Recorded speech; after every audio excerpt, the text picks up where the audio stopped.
গল্পটা শোনার আগে অবশ্যই মুখে টাওয়াল ওড়না বা কিছু একটা দিয়ে মুখটা সাবধানে রাখবেন।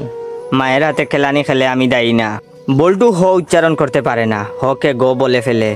ক্লাসে নতুন ম্যাডাম এসেছে, এবার পরিচয় পর্ব শুরু হলো। ম্যাডাম বলল, হাই ছাত্রছাত্রীরা, আমি পাখি, এবার তোমাদের পরিচয় দাও দেখি। হাই আমি মন্টু, হাই আমি সেন্টু, এভাবে যে যার মতো পরিচয় দিল। এবার বল্টুর পালা।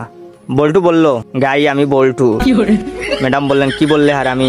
বল্টু বলল, গাই বললাম, আপনি আমাকে গাই বলেছেন, আমিও আপনাকে গাই বললাম। ম্যাডাম বললেন, কি তোর সাহস কি করে হলো আমাকে গাই বলতে?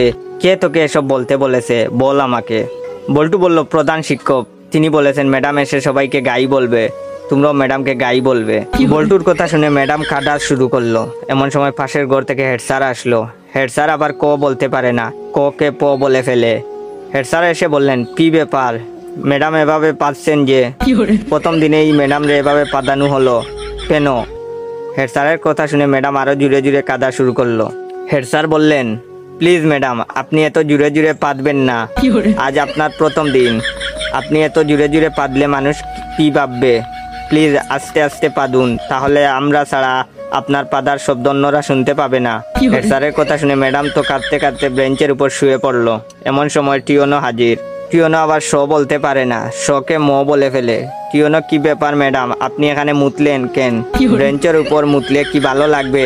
আপনার মুতার দরকার হলে আমাদের বলতে পারতেন, আমরা আপনাকে বিছানা তৈরি করে দিতাম, বিছানায় আপনি আরামে মুততে পারতেন।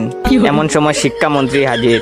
শিক্ষামন্ত্রী আবার উপরের সবগুলো সমস্যা বিদ্যমান। শিক্ষামন্ত্রীকে যে যার মতো ঘটনা খুলে বলল। বল্টু বলল, আমি ম্যাডামকে গাই বলেছি। হেড স্যার বললেন, আমি ম্যাডামরে আসতে পারতে বলেছি।